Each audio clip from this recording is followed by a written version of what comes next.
జిల్లా సుబ్బారావు. ఇదే పిల్లలు తినేవి లేసులు అవి అమ్ముకుంటా. 10,000 ఇచ్చారు, జగన్ గారు ఇచ్చారు. తొందరగానే వచ్చింది. నెక్స్ట్ మళ్ళీ 2 ట్రిప్ కూడా తీసుకున్నా. 3వ టైము 20,000 30,000 ఇస్తా ఉన్నారు, ఇవ్వలే. ఇంకా వాళ్ళు 4 తీసుకున్నారు బ్యాంకులో, మా పేటలో. వాళ్ళందరూ కట్టించో ఇస్తామని అంటున్నారు బ్యాంకు వాళ్ళు, స్టేట్ బ్యాంక్ వాళ్ళు. అది పింఛన్ వస్తుంది 3,000. అదే మన వికలాంగులదే వస్తుంది.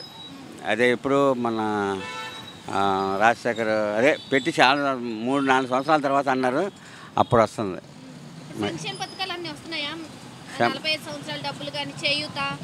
అవి మా మిస్సెస్కి వస్తున్నాయి. ఇవాళ ఇల్లు పిల్లల మటుకు ఇద్దరికి ఎవరికి రాల, ఇల్లు మటుకు రాల.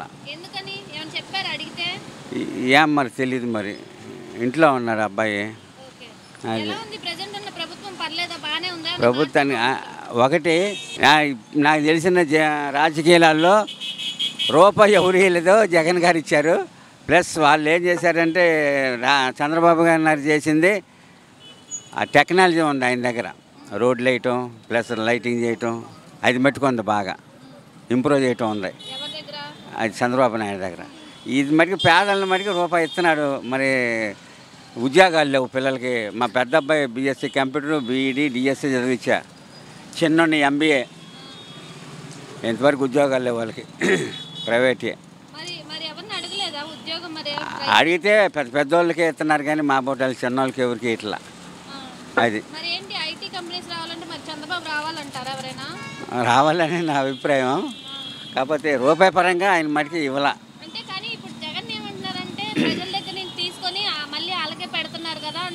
ఈయన కూడా అదే అంటున్నారు. మరి ఏం చేయాలో తెలియట్లేదు. అది మా చిన్నప్పుడు రాజకీయం వేరు, ఇప్పుడు మీ జనరేషన్లో రాజకీయం వేరు.